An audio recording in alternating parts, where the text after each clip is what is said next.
Okay, we're live now. We got MTK in the building. Say what's up. Let me just see if your mic's working. Mic check, mic check. Okay, yeah, we got MTK in the building. So what's popping, homie? What's popping? I'll make sure I don't mess any volumes up on my end over here. Okay. No, it's chilling. Just It'll be fine. I'm just not I'm just not gonna touch nothing. Okay, perfect.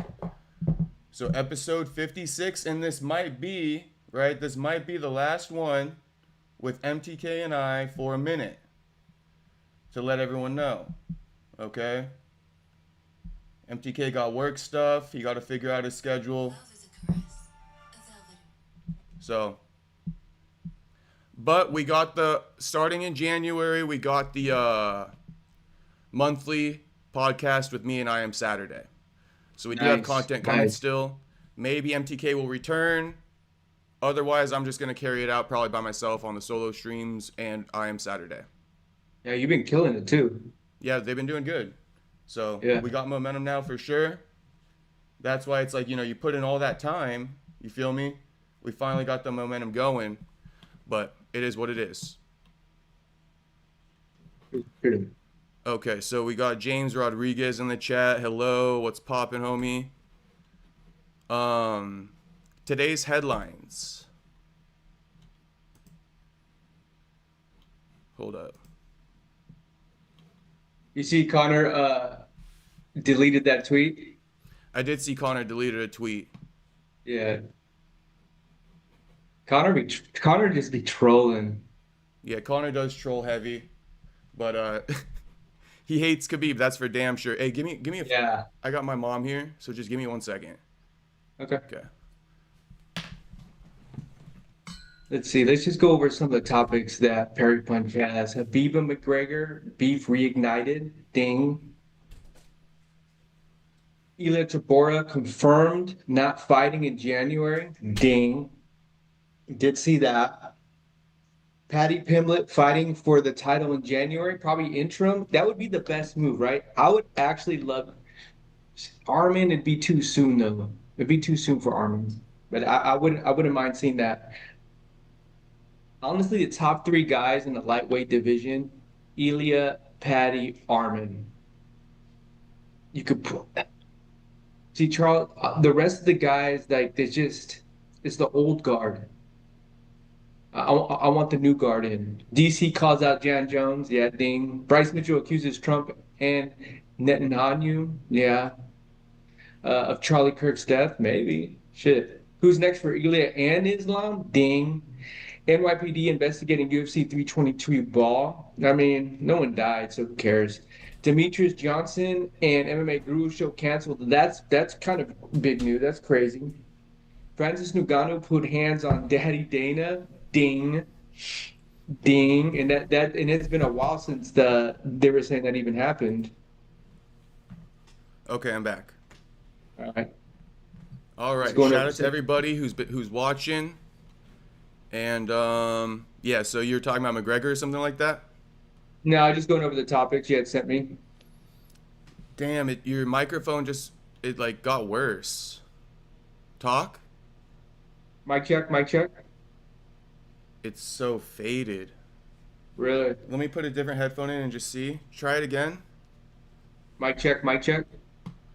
It's okay. If you guys think the audio is bad, drop that shit in the chat so we know. It sounds like sounds like you're just super far away from it all of a sudden. But anyway, Conor McGregor. What's popping with McGregor? McGregor called out Khabib on the scamming people. Yes, sir. Scamming people. He's like, nah. Yeah, so Khabib is caught up in this crypto scam. Let me pull this shit up. Yeah. And then Khabib's clap back. I like that he clapped back, actually. Yeah, I had the original tweet. What a shame and a stain on his father's name. That's how he started the tweet off. Yeah. That's what everybody's been saying behind the scenes, though. Just wow. To scam fans using his father and his country's culture is just so low. Mm-hmm. Period. Father's plan has now become father's scam. Praying emoji. Period. Very sad. Period. On the opposite side of this, it was a great to see Islam Mac honor his own father by putting the double world titles on his shoulder and saying, "There's not many fathers of double world champions." Truth. Hmm. Yeah. Hold up. The fuck just happened? Okay. Yeah. Khabib is out here using his dad's name to sell those papakas. That's where it's coming from. He's saying father's plan was this and that. Now I'm giving you guys a chance to be a part of it, sell the papaka. But I think what you didn't mention is that these things aren't on the up and up. They're money Mm. grabs, Yeah. which is why he's saying he's disgracing his father's name, because this token isn't going anywhere. And what exactly is it? A papaka? It's a digital papaka. Yeah, I've never even heard of that before. You're familiar with an NFT, right? Yeah, kind Imagine of. I like a mean, fucking, so digital basically, art, right? yeah, and he's just selling different variations of the papakas. Basically, imagine like an emoji. A Okay. papaka emoji, standard. You might have a gold color one. You might have like a polka dot one. That's what he's selling, to explain it to you. Hmm. Yeah, in my opinion, it's extra. Like you don't really need to do all that. Like there's what's the what He's bad at you should managing only money. You're about yeah to ask me what the yeah reason is, right? yeah. Yeah, I think he's bad at managing money or something like that. It's crazy because you look at Habib and you look at him like this super disciplined, religious guy, and you wouldn't look at him like a person that, doesn't have, control over his money or has made bad money decisions. Hmm. I think it just probably has to do with he's always training and coaching, right? I don't think he got a real business. Like first and foremost, like Conor McGregor with the whiskey, Conor McGregor with the pub, Conor McGregor being a part owner in BKFC, Conor McGregor owning the Mac Life. The list goes on, being partial owner in Title Sport. You know what I mean? Which is It's like true. a I think like a health and recovery type thing. He's built an empire. They're real businesses. I couldn't tell Yeah, you one real business that Habib has. yeah, that's true. You That's know what I true. I never mean? thought about that. Like Khabib coaching, training his fighters make money, but I don't think Islam makes enough to suffice Khabib's lifestyle and all that shit. Also, Khabib, he doesn't even live in Russia anymore because he owes taxes, Mm, mm, unpaid tax debt. mm-hmm. So that's why he's in Saudi Arabia. If you saw Conor was posting, that new thing on X where you can check their profile, see where they're Yeah, based out yeah. of and shit like that. Someone did that to us. Said we're in India. But you're not. I know. How did I it? How think did they were. India pop up on your thing? I have no idea. I think they were trolling us. Oh, they like photoshopped it or something. Something. Has to be because it's like a geotag. You have no control over that. But Right. Connor screenshotted it, Khabib's little details to his profile, and Yeah, I did see that too. he's tweeting Okay, from okay. Saudi Arabia, which is proof he's not in Russia. You know what I mean? Right. Right. Because of the tax debt, Right. Connor just called him out for scamming his fans with the NFT, and then proceeding to delete all the posts now. He deleted all the posts. You Right. feel me? So I'm just Yeah. saying, Habib kind of Did like you down keep the bad right evidence now. though? Huh? Did you keep all the evidence? Did I post all the evidence, you mean? Yeah. Yeah, I posted like all the evidence. In fact, Habib, Nice. Hey, the internet, that shit ain't going nowhere, Connor. no, and there's more too. Like, okay, let me give you some more stuff. Right? First off, I think Habib is fucking retarded again. I don't even know if it's him tweeting, but Habib's response is like calling Conor a liar and then basically saying, or calling Conor a liar and then proceeding to fucking promote the NFT one more time. Yeah, He yeah. goes, "You absolute liar. You will always try to darken my name after you got destroyed that night, but you will never achieve that. Yes, good guys don't do that. They don't create exclusive digital gifts with real-time value that you can share with your friends and family. Gifts in the shape of papaka, hat that symbolize traditions and culture of Dagestan people, traditions and culture that's slowly walking over this world, whether you like it or not. Gifts that you can find exclusively on Telegram, the greatest messaging platform on the world." Another shameless plug. Right. Like, who cares? I don't even know if it's him, honestly, but I mean, shit, it's his profile, so you got to be responsible for it. And then he True, said, "My true. count is 56 former drug addicts at my rehab center in Dagestan that I treated. Come to Dagestan. They'll take care of you here. Mexico didn't help you, as far as I can see." By the way, I saw a tweet. Somebody was accusing Khabib of using the rehab center as a money laundering type thing. I don't know if it's Yeah. true, but the internet's going off, Wow. saying he's money Wow. laundering, something about TERRORISTS. Oh, okay. Well, Okay, you can't say that online or what? I just feel bad. You know what I mean? You All right. throwing those words in the same conversation as Khabib, it's not my words. That's why I'm spelling it out. Right, If I right. really wanted to say it, I might say it, but they're not my words. I'm saying that's what somebody tweeted. Got you. And then I'm just trying to pull up something else. So basically, this isn't the first time Habib's done this. This is the fourth NFT collection that Habib has posted about. 2021, they were selling digital Khabibs. 2022, they were selling Legion Farm / Khabib NFTs. 2023, another NFT project. 2025, the latest. So he's had 4 fucking projects.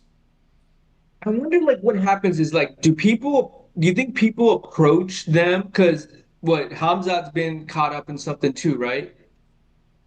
Yes, Hamza been caught up in something too. Yeah, there's been a few fighters, or just sports athletes that you think they get approached like, hey, we want you to be like the spokesman or help promote this. We're gonna give you half a milli, and that's how they get involved. And then later on, it ends up being like fucking, just bullshit. Exactly that. Yes, that's exactly it. Yeah. Yeah, But 4 because times, I how many mean, times? Like 4 times for Khabib. 4 yeah, times.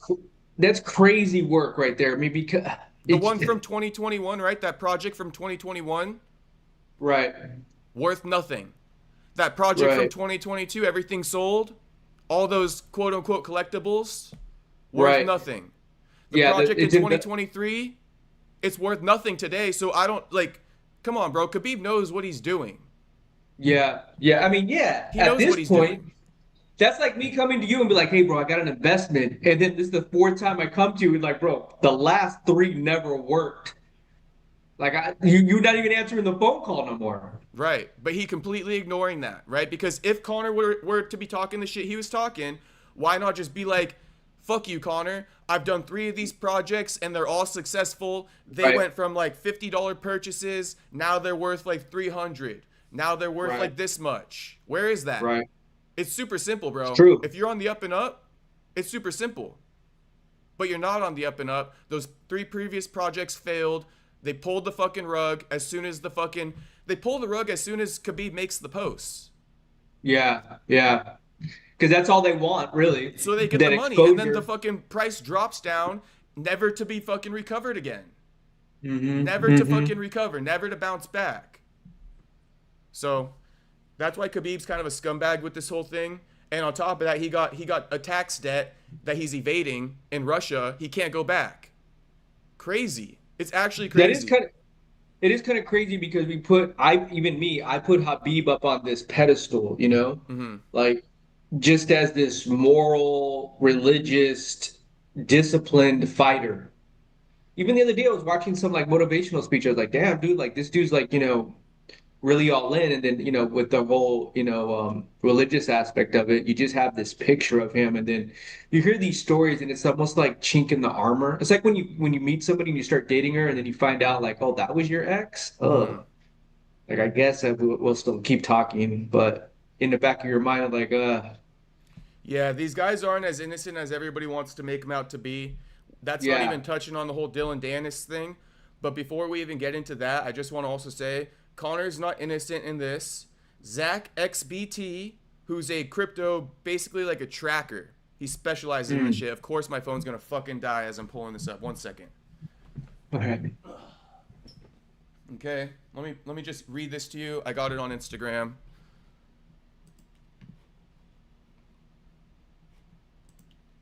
Okay, so Zach XBT, let me read this to you. Is that someone you've been following? He was the one who kind of exposed Habib, or sorry, not Habib, Hamzat, for his crypto scam. Oh, okay. Okay. This is okay. the guy who did all the details on it. So when I saw his name again, I'm like, okay, this is the guy right here. Yeah. What's up to all the homies in the chat? I see a few of you guys in here. Yeah, what up to all the homies? So Zach XPT says, there's just no way good guy Conor McGregor. He basically copied Conor's tweet to Khabib, but replaced Khabib with Conor. So he goes, there's just no way good guy McGregor used his reputation as well as Irish culture to scam his fans and fire sell a bunch of digital tokens online and then delete all of the posts after they were sold, leaving his fans robbed of their money. There's just no way good guy Conor did that, okay? And yes, not at all. Yes, go to Zach XBT's profile. He posted it, and Conor did delete it. Conor did delete it, but Conor was representing his, or Conor was not representing. What are you promoting? Promoting. Money sign real token at get real token, right? Hashtag get real, and he raised this money for it. Then he went ahead and deleted the post too. So Conor's not absolved from this shit. I think the one thing though that was disgraceful, aside from scamming fans, because Conor scammed his fans too. That's what I'm getting to. Conor scammed his fans just like Khabib did. But the difference is Khabib disgraced his father's name a little bit. You know what I mean? They both scammed, but Khabib used his father's name to scam. And I mean, that's just distasteful if you ask me. Yeah, I agree with that. You feel me? I agree just with that. Distasteful. Yeah. But they're both pretty much guilty. Khabib just a little bit more distasteful. And then yeah, both of them had their hands dirty. Both of them are not innocent by any means. But Zach XBT BJ also... Penn's missing the boat. BJ Penn needs to get up on this same scam. I know, shit. That might help him out. He's spending all his money on fucking bail. He's gonna need a crypto scam soon enough, at the rate that he keeps getting arrested. All right. Anyway, let's go to the next one. NYPD opens an investigation on the Dylan Dennis UFC 322 brawl. Now, I've even seen your tweets a little bit. So I know where you stand on this one a little bit. I don't know if you know where I stand on this one. But before we get into it, I want to say, I dropped the best piece of content, at least that anyone will watch today. I promise you. The video I dropped today, you will not find a video better than that. I swear to God, I gave all the top dogs in the YouTube space a run for their money with this video. I promise you. I mean, you get some smoke? Shit, I even called out Guru at the beginning of that video, and I fucking lived up to my word. I lived up to it. If someone was like, watch this guy fumble the bag as soon as he says he's better than Guru, didn't fucking happen. Go watch it. I lived up to my fucking word. I stood on business, okay? That's the best video you could watch, at least today, bro. At least today. Anyway, let me just go off a little bit. We got this thing with Khabib and them, and I want to start off with this, right? Because we're talking about Khabib. We're talking about the crypto scams. Khabib and his team are not innocent, okay? They come to the U.S. They also cause problems. Yeah. Dylan Dennis brawl. Conor McGregor brawl. Everybody blames Dylan Dennis for that Conor McGregor brawl. I'm sorry. Who jumped the cage? Khabib or Dylan Dennis? Okay. Khabib fucking jumped the cage after he submitted Conor. Then who else kept jumping the cage? Conor's teammates or Khabib's teammates? All of Khabib's teammates. Yeah. You feel me? So like Team Khabib, everybody wants to fucking apologize for them, suck them off, whatever you want to fucking say. And these guys aren't innocent. They're not innocent at all on so many levels. Khabib's not even welcome back in his country. Khabib just got done scamming his fans. Khabib and Islam's team just got done committing assault in the U.S. for the third fucking time with no repercussions. They're about to get it because I put out that video. And the NYPD got at least 5 fucking suspects. 5. Ready to arrest. I got all their faces screenshotted on the thumbnail. Go tap in, boys. Anyway, that was my little rant. But yeah, you know, Dylan Dennis, the investigation, shit. I think Dylan Dennis got done dirty, bro. I don't accept people coming into our country, assaulting our fucking citizens, and acting like there's no repercussions. Then doing self-snitching, going on interviews, making fucking tweets, explaining themselves, saying, well, that's what happens. You talk online, that's what happens. I get what you're trying to say, bro. I get it. I completely get it. But listen, go tell that while you're fucking getting sued. Go tell that while you're getting criminally prosecuted. Don't fucking tell me that. Go tell the judge. See what the fuck they say. If that explanation fucking suffices. I get it. I get it. And I think you think that too. You know what I mean? Dylan Dennis had it come in and all that stuff. But fine. Go tell the judge that and see if you get off. Then you guys will start to understand my fucking point. It don't matter what you think. This is America. We got a court system here, and you are held accountable for putting your hands on our fucking citizens, especially if you're not fucking from here. Visas revoked. Now, all of them. John Pork, you never debuting in the UFC, homie, unless it's outside the fucking US. Unless it's outside the US, I better not see John Pork's face in that fucking UFC octagon. And unban Dennis. Unban Dennis. This dude got jumped by 10 fucking goons. It ain't his fucking fault, and it wasn't his fault in the first place when Khabib jumped over the cage and attacked him. It's not. They got a lot of history. Yeah, they got a ton of history. A ton. Yeah. And guess what? That still doesn't give you the right. That still doesn't give you the right to walk up and assault him with 10 fucking goons. Last thing I'll say, and then I'll get your reaction to everything. If you really felt some type of way, right? Because also John Pork talking like he talked all this mess online. Dylan Dennis didn't even know who the fuck you were, bro. He still don't even know who the fuck you are. And you're over here being the one to assault him? For what? Because he said something about one of your boys? Let your boy fucking run the fade then. One-on-one, man-to-man. Even if John Pork would have went up to Dylan Dennis and called him on his bullshit and ran the one-on-one fade, I wouldn't be sitting here saying shit. But these guys are completely in the wrong. They have no accountability. Not only that, they're bullies. They're bullying Dylan Dennis' friend who's soft as fuck in some fucking trendy-ass jean jacket. Okay, anybody in a trendy-ass jean jacket, you know not to fucking beat them up. Because they're fucking soft. I'm just playing. Right. I'm just playing, you feel me? But anyway, he was too fucking fashionable to want to beat his ass. That's my fucking point. Right. And all of them were beating him. I got the video. Go peep the video. I got 4 of them assaulting him. 4 of them assaulting Dennis's friend. Not even Dylan. But what do they all do? That's what Dylan gets for saying all that shit. That's what Dylan gets. You say something online, that's what you get. What about his friend? I got 4 of you guys on video in my fucking shit assaulting his friend. What did he say online? Tell me. Oh, wait. You guys are unhinged fucking bullies. That's what you are. And you're never fucking coming back. Go ahead. Okay. I think I've been on both sides of this scenario where I personally have been jumped, and I knew that that's what came with the game, I guess you could say. I knew I didn't want anybody to be charged. I knew that, you know, if I'm going to be opening my mouth, like, hey, and I happen to run into some people, it is what it is.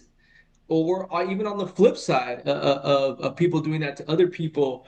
But in this scenario, in this world, there's a lot of truth to what you said. I think that you're right. The Khabib guys, it's like a small gang, right? Mm-hmm. It's like a small gang running around, kind of like having no real life consequences. And Dana White, you know, kind of give them a stamp of approval for what they did, for whatever beef he's had with Dylan Dennis, and kind of giving them a pass. So legally, in the law of of New York City, you are right. You are right. You know, like you can't just be going around doing shit like that. You got to have some self-control. You can't be, like you said, goons just walking around. You guys aren't active gang members. You guys are boxers. You know what I mean? And you're right, too. If it was that big of a deal, then run it one-on-one. Run Yeah. it one-on-one. You know what I mean? Like you don't have to go, but everybody's all heated up. Everybody, that is like gang activity almost. You know what I mean? Like where you're just gonna go, start stopping somebody, and then like some little kids almost too. It's almost like some little kid just acting like they could do whatever the fuck they want, pushing their weight around. So I can see both sides of this spectrum. You know what I mean? Of this story, but legally. Yeah, they're Habib and them just can't be going around doing shit like that. Not at all. Not at Yeah. all. And I think Dana too, he needs to stop looking at some of these things with so much emotion and maybe by the law getting more involved that he can take a step back as an organization, because if that happened in the NBA would have suspended everybody. Let's say that was like okay, like John Morant, for example. Mm-hmm. John Morant's been in some situations, bro, where like he's had straps on him, he's done this and that. They suspended him for half a season. Mm-hmm. John Morant's a big name in the NBA. That shit's not allowed. You know what I mean? So I think that Dana White and the UFC needs to take a harder stance. Dana White needs to stop playing this game like anybody could do anything. Mm-hmm.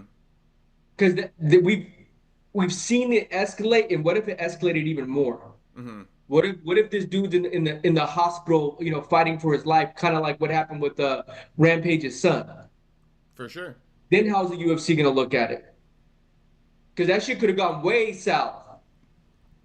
100%. I like that you say that about Dana, talking about, he got to stop acting like people can just do anything and he's not going to press charges and shit like that. I think it would benefit him if he did start fucking criminally prosecuting, because people can't be getting away with this shit. Or at least give him a punishment, meaning I'm not going to criminally prosecute you, but you guys are banned from coming here to these events, just like Dylan Dennis. But you only do it to Dylan. You can't even come into the UFC. Yeah, banned from the You events. can't be a coach. Yeah, exactly. Yeah, 100%. Straight up banned. You know what I mean? Yeah. What's crazy is they did that to Nick Diaz for less. Nick Right, Diaz yeah. wasn't even allowed to corner his fucking brother, right? Yeah. Because he fucking popped for weed after the Soto Yeah. fight and he was suspended. A part of his suspension, he couldn't even come corner his brother. Yeah. And fucking these guys can just Make go it ahead and make do what they sense. want. Make it make sense. Yeah. Let me make Yeah. more sense to you as to why these guys, it's fuck these guys. Okay? And I don't care, man. I don't care. I'll stand on business, especially with the said. With good old Graybeard. I'll stand on business with him. He can call me on my shit in person. But regardless, bro, what I say on here, what's it called? It doesn't fucking matter. You still can't hit me. You still can't. And listen, I'm also, okay, I walk around the world too. I'm not some fucking beta male, okay? And guess what? I can't just go ahead and beat everybody's ass who I disagree with. Even though I probably can. You feel me? But I can't, Yeah. and I don't. And that's the difference, bro. If you're a fucking citizen, a normal law-abiding citizen, I don't give a fuck. There's no excuse. Unless you're a fucking gang member committed to not snitching, okay, I get it. But these guys are law-abiding citizens. Not only that, they're coming into our fucking country. You feel me? Even more the reason to not assault anyone. They have more of a reason to not assault anyone than I do. You got to be if you're. It's like me going to another country and I'm over here still acting wild. Imagine if we did that in Dagestan. How hard is it to get into Dagestan in the first place? Imagine if we fucking did that there. We're never coming out of there. Prison. We'd probably be in prison still. Yeah, we're not even leaving. Look what happened to Brittany Griner in Russia. She was in prison for fucking like 3 or 4 years. For a weed pen. Right. Let alone coming in and assaulting their fucking citizens.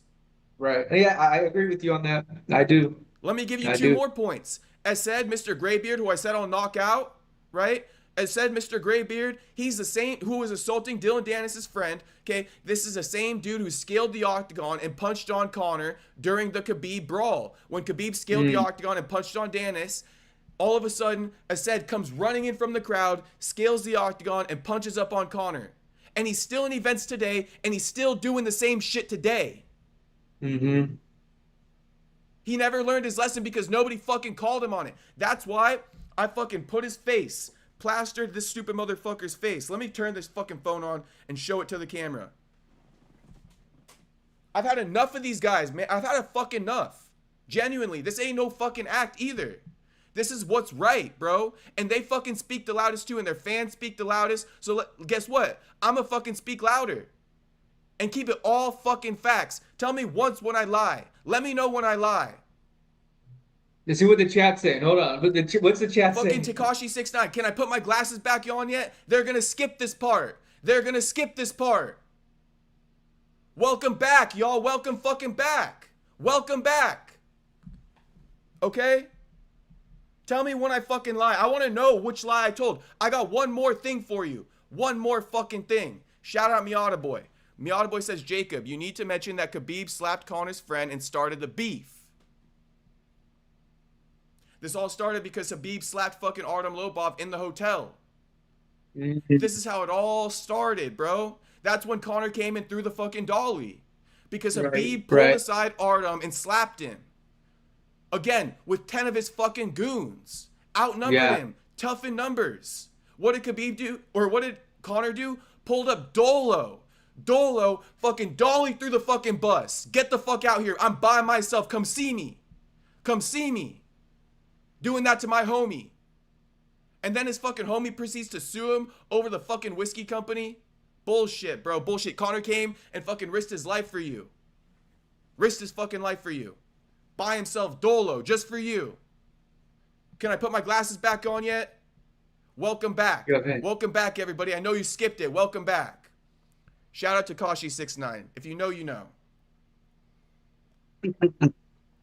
If you know, you know. Doing it off the cuff with no caffeine is crazy. Shit, that's why I said, boys. That's why I fucking said. That's why I fucking said. You already know. You already know.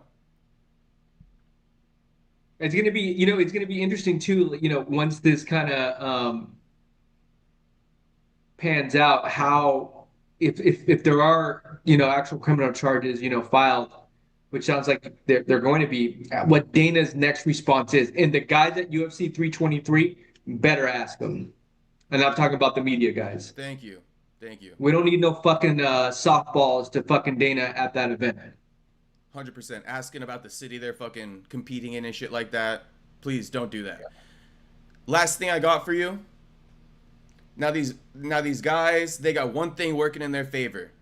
They got one thing working in their favor. Mayor Eric Adams, who announced, he's doing the investigation with the NYPD.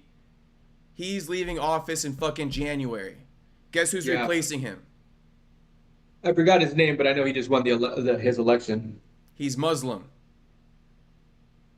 All right. All right. So he may just come in and drop all the charges. He's going to drop them all. So we got to get this conviction now. Before the end of the year. We got about a month to do it. I don't know if Mayor Eric Adams has till the end of January or till the end of December. But that's why I'm making noise for it now, bro. I'm fucking on this shit. Anybody watching, send this shit into the NYPD, the video I posted yesterday, or about 2 hours ago. Send that shit in. Send that shit in. We need those visas revoked. Revoked, at the very least. What you got to do is whatever Trump does, the new mayor is going to do the opposite of. So you got to say, Trump is going to let them off. Put executive. Yeah. And so he'll double down and be like, oh, hell no. They're fucking getting charged. There we go. Because he's super opposite of whatever Trump's going to want to do. And Dana's with Trump. So. A little bit of reverse psychology. I love it. Yes. Yes. Right. Like just plant the seed. Just, plant the seed. Trump's going to be like, hey, they didn't do anything wrong. They're innocent. Let them be. Yes. Then the new mayor is going to come in. But shit, I want fucking Eric Adams to get the conviction. Make Dagestan great again. Let's go. Yes. All sarcasm. All sarcasm. I see them talking about Arman, Paddy. You got anything else to add about this whole Dylan thing? I mean, to be honest, I love talking about it, bro. I love talking about it because I know I'm 100,000% in the right. 100,000%. Apologize for them all you want. Keep it coming. You made a lot of great points. I think before stepping into the conversation, I would have leaned probably on Khabib's side. But after listening to you and your points, they're 100% correct. Mm-hmm. They are. They really are. I mean, just as a citizen, you can't walk around and just think you could do whatever the fuck you want. There are real life consequences for that shit. We're not talking about like the blue faces of the world. We're not talking about the four extras of the world. No. What's the homie that he got jumped in Kansas City and he said I'm done? I don't You know. know what I'm talking about? Are you talking about Aaron the plumber or something or no? Yes, yes. Where he got He picked did. up He said and slammed or something? I guess he got It was jumped. the Like other he was day? all fucked up. He was crying and shit. I thought he was trolling. That was I real? don't know, bro. I think he got fucked up. Damn, If you okay. watch trolling, that shit was funny. Okay. Um, but I mean, that world, that's a different story. It's a different story. UFC, NBA, the UFC is now the NBA, NFL. You can't, it's like any of their athletes were to go around and do something like that, you're going to have a lot of major consequences. Islam, your coach cannot come into this fucking arena anymore, No. bro. They just had all the scan, bro. What's his name? He now coaches the Rockets. When he was at the Celtics, he was cheating on with somebody at the arena, and he got fired for that just for cheating. Wait, cheating on his girl or? Cheating on his girl with someone that worked there at the arena. Oh, and he got what for that? Got fired. He was a coach? He was a coach for the Boston Celtics. They won a championship. Oh, wow. Okay. So you're saying people get fired for less, people get kicked out for less. 100%, bro. Like this, if there were if NFL players, homies, went around and started jumping people, if John Morant's homies are coming around at the game jumping people, they would have been arrested on site. Mm-hmm. They would have been. That's the truth. It's the truth. If it now the NFL games, are a little bit different because so much can happen. But if all eyes were on you and it was the NFL playoff game and the camera zoomed in and there was a fight, believe you me, all those guys are getting arrested. Mm-hmm. On point. They're going to the fucking stadium's jail. They're going to be charged that night. So there's a lot of passes that get sent out for the guys in the UFC. Yeah, and like you said, there's a lot of stuff that can go on at an NBA game, but it's the same thing with the UFC. They're both in arenas. They both got thousands of people in attendance. They're both billion-dollar companies. You can't risk that shit. Right. But Right. UFC's that underground street shit, so it's like, they're not getting as much backlash as the NBA would because the same media doesn't cover the UFC necessarily. The same global national media. It's almost like one of those things too, the sponsors, right? The minute the sponsors come in and be like, whoa, whoa. Mm-hmm. Like, let's say that because Paramount is CBS. Let's say when they do a fight next year on CBS, which where the NFL gets fucking played on, that shit won't be allowed. No. Can't be the people getting on the mic and saying some of those things they say they can't be. That won't be allowed either. Yeah, and then on certain TV networks, right? Because this is happening on pay-per-view, so to speak. Yeah. Even though it's not being shown on the TV, it's happening at these pay-per-view events. Imagine if that got shown on like a Paramount broadcast. They can't have that. They can't have that at Like I all. said, CBS and Paramount, that's the same company. Mm-hmm. That's their like national broadcaster, CBS. They got to be ad-friendly. Exactly. And Paramount is a streaming service, so you could do a little bit more, but the pay-per-view is almost like the Wild Wild West, right? Yeah. So like now That's that why. now that they're not going to have that, it's going to be interesting to really see what happens in 2026. Yeah, I agree. And I just want to show the picture of Asad's face real quick. Just so that, once again, I'm plastering this dude's face everywhere, all right? Plastering this dude's face everywhere. And by the way, don't forget about John Pork self-snitching. What a fucking retard. Showing off his bloody knuckle, right? Showing off his bloody knuckle, explaining why he did it. Like I said in the video, these guys would benefit from actually learning American culture. But what do? They keep spewing the same fucking stupid-ass sentence over and over again. In my culture, where I come from. Listen, where are you, homie? Where the fuck are you? Where the fuck are you? You're in the U-fucking-S, homie. You're in the U.S. Your culture, keep that shit out of that sentence. Your culture means nothing here. We don't give a fuck about it. And that's just keeping it a buck. This is our fucking culture. Just like you don't give a fuck about our culture, our American culture, even while you're here, but more so if we ever visit you there, we don't give a fuck about your culture here. Couldn't care less about it. Don't want to be bothered by it. Don't even want to hear it. It's about us. It's our fucking culture. It's our country, yeah. And all they keep doing is saying, in my culture, you don't do that. Blah, blah. Shut the fuck up. Here he is. Here's it says fucking smug ass gray beard face. Stupid ass motherfucker. Old as fuck. Old as fuck. Still fucking trying to fight. Old as fuck. Still trying to fight. Okay? I got it. Yeah, yeah. I'm showing the other camera chat? too. Yeah. Fucking guy, man. Fucking guy. Have you texted Joaquin about this subject? I wonder what his reaction is. I was gonna send him the link to my video and be like, "Yo, check out this fucking video. I just want you to rate this shit. Like, how good is it?" I'd love to know what Sean Strickland's reaction is. Bryce's reaction to this. I think it's probably the same as me, bro. But you don't see them speak out as much about it. Yeah, they do kind of keep it hush hush. For some reason, nobody's been. I think because a lot of people, the big online narrative, I'm like almost on an island. You know what I mean? I think that's where you want to be, though. Right. That's where you want to be, though. And if you listen to me, like you said, you'll get my points, right? Yeah. But off rip, most people are on that other side, being like Dylan had that shit coming because they don't like Dylan off the rip anyway. Right. I get so much shit for posting Dylan Dennis all the time.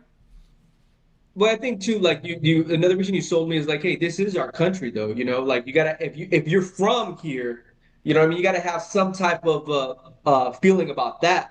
Because like if you were to bring like gang world into it, it's like their gang versus our gang, different countries versus different countries. You just let these people from another country walk into our fucking stadium and shit and do that shit to one of our boys and shit. Fuck all that. Especially knowing what they would do to us even if we we don't went get there. Along. Right. Even if we don't get along, we still got to protect our own. Still got to protect people people from not from here. Even if it's Dylan Dennis. Yeah, you can't be just walking around fucking chest out and you're not even from the country. Usually when you're from out of the country, you better be laying low. And like they say in LA, you better check in. You better check in. What did Whack 100 said? You better check in. I said better check in with me when he fucking comes back, if he ever comes back. Right. The last thing I want to say, because it's just so ironic, these stupid motherfuckers, bro. First off, this is a side note before I tell you the they're not the smartest homies either, though. You feel me? They're not. They're stupid as fuck. Like I said, self-snitching. John Port showing his knuckle in the interview. I couldn't wait to fucking post that shit, bro. I couldn't wait. I knew that shit was gonna age poorly. But anyway, before I get to my main point, I wanted to say this real quick. Ali Abdelaziz talking about they did that to Dylan Dennis because he's a bully and bullies need to get punished. Your guys are the bullies. Okay? Ali Abdelaziz talking about actions or people's actions need to be held accountable. Your people's actions need to be held accountable. You're 100% right on the money, Ali. You're 100% right on the money, homie. So good for you for snitching on your homie and then explaining why they deserve to be convicted. Good for you. Now, this is my main point. Just my last main point I want to make. The boys in the chat know if they were watching last night, but I got to share it again. Islam Makhachev goes in the post-fight press conference. Okay? After fucking justifying the reason why John Port did that, Islam goes ahead and says, Dylan Dennis needs to be banned from this country. That was his response when they said, hey, Dylan Dennis is banned from UFC events. Fucking Islam goes, he needs to be banned from this country. Guess who's getting banned from this country? You want to finish that sentence for me? Those motherfuckers, all of them, except for Islam. All your homies. Yeah. All his homies, except for Islam. I'm not blaming Islam. He was fucking fighting that night. It ain't his fault. Yeah. But all his homies, they're all not coming back to the country. So that's 3 things these boys keep fucking saying after the fact, and they're all fucking talking about themselves. Talking about bullies, talking about actions have consequences, talking about he's not allowed back. It's so funny they think they're in the right. It's so funny they think they're in the right, saying all 3 of these things when all 3 of these things actually directly apply to them. Directly apply to them. They're out here fucking giving us all the reasons why they deserve to never come back here and deserve to be criminally prosecuted if they ever fucking set foot back over here. And those visas all revoked, regardless of anything. Right off the rip, everything revoked, and you might still get criminal charges too. Like I said, 3 times. 3 times they came here and did this bullshit. 3 times. Right. This isn't like the first offense. Not at all. It's an ongoing fucking thing. They're not learning their lesson. Right. In fact, it's getting worse. It's getting worse. It is. This was the worst fucking brawl they've ever had. Yeah. So, shout out to all these stupid motherfuckers, bro. I can't wait to see your guys' mugshots. I can't wait to post them. He said shout out to all you stupid motherfuckers. It's straight up though. Straight up though. That's funny. That's funny. And listen, I like that. Come do something to me if you see me and see what fucking happens. Graybeard probably Right. getting his ass knocked out. Then I'm calling the cops and snitching on his ass for fucking assaulting me. How about that? All right? I'm fucking defending Dylan Dennis, and I don't give a fuck. You know what? You know what? We need to get you on with No Jumper and Adam to bring this up. I want to know what Adam and you will say about this because Adam may want to get into this space. Shit. Maybe Adam be tapped into the YouTube channel. Who Adam, knows? you know, because it like the fight game and game culture go together. You know what I mean? Yeah. Knowingly or not knowingly. And that's where I get some of my takes, honestly, sometimes. Because Adam, No Jumper, and Vlad, they go in on the gang members they interview because the gang members talk about, I'm not gonna snitch, I'm not gonna snitch, and then they're like, bro, but they're gonna snitch on you and shit like that. Like this whole non-snitching thing is stupid as fuck. So Yeah, like, but I they get some of come these from a things diff- from them. Yeah, they come from a different world, though. You know what I mean? Like you can't explain that to a person that's been in and out of prison their whole life. Right, but when they do explain it to them, it's like at the end of the day, they're kind of right. You know what I mean? Well, I mean, logically, yes. Of course. Logically, that's what I'm trying to Yeah. say. Like, that's why I noticed it because they try to go with the logic, and like everybody else too with this, they're not using their logic. They're in like their fucking weird feelings about it. So Yeah, I went into the logic bag. Because in that world, it's a badge of honor to go to prison. Right, but then those same people you didn't snitch on, will probably end up snitching on you when they get convicted. Right, that happens I all mean, the time. it's a doggy dog world, bro. Look So at the why mafia, why dude. even fucking waste your time not snitching on him? You feel me? Yeah, that's another whole psychology fucking question. It's a whole rabbit hole that I love watching. I love it when they Mhm. ask the rappers like, "Oh, you're gonna snitch on him?" and he's like, "No." I'm like, "Oh, they're about to go into this rabbit hole right now." Okay. The next topic I see them fucking saying. Let me go to the bathroom real quick. Okay, We're done with that topic, right? we're done with the topic. Yeah. Okay, interlude. Hold on. Okay. Shout out all the boys in the chat. Let me read some chats right now. Alpha Castro has entered the chat. Rules of the concrete jungle, Jacob. Snitches get more than stitches. Well, listen, I'm not in the concrete jungle. I'm not in the concrete jungle.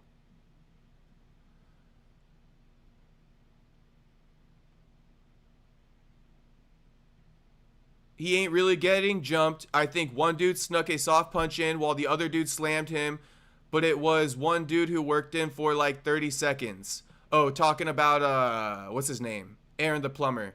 Yeah, I saw that, Jew. I saw him get picked up and slammed, and then when I saw him on camera, like with all those bandages and shit, I was like, "Oh, I think he's trolling."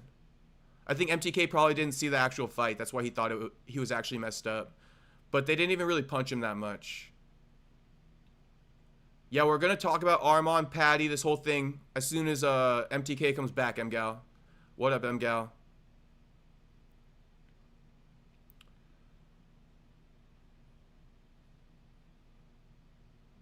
Jimmy Jam, are you sucking off MTK, bro? Again? Jimmy Jam, bro. MTK don't swing that way, homie. Swing what way? Jimmy Jam's out here sucking you off, homie. Why is that? I don't know. I think he like you a lot. Yeah, dog. I hate the one. I'll never forget, bro. Like I forgot where I was at. We like went to like some one of the homegirls, like whatever. I don't know what it was, like some type of party, but it was like there was like one gay dude there, and so he went and he ate something in like the chips. That's done. You know what's funny? I was at No my chips brother's. for me. Hey, no chips for me. Nah, yeah. Honestly, it's like it just depends. Nothing against them, honestly. But my brother's homie at his birthday party last weekend, there was like some leftover pizza, and I was trying to walk back to grab some before we left, and then like I walked by him, and he's got like this whole plate of pizza, and he's like, I was like, oh damn, is that all the pizza? And he's like, yeah. He's like, you want one? And I'm like, nah, I'm good, bro. I'm good. Cause also he had like his stomach hanging out of his shirt. You feel me? He had his stomach hanging out of his shirt. He was super outroverted with it. I'm like, I'm good, homie. I'm good. I'm good on that shit. I'm gonna spend $10 real quick. I'll just eat when I get home. I'm chilling. Your hands got all up on that. But okay. You seen this news with Arman Saruk, or okay, how do I say this? I saw that post you responded to. Who knows? Time will tell if this guy's fake news or not. But the guy you were like, I don't know, you commented like a GIF or something like that saying Paddy Pimblett is headlining. Oh, scheduled to fight in January? Scheduled to fight at UFC 324, and it's for a So title. that guy, he's like knows a family member of Paddy. Okay. So like they go way back. Okay. How Like do you know that? one of Paddy's uncles and him are boys. And so he's gotten like exclusive content information and interviews with Paddy for like the past, I don't know, since Paddy's been fighting. So he's So like the main guy for Paddy.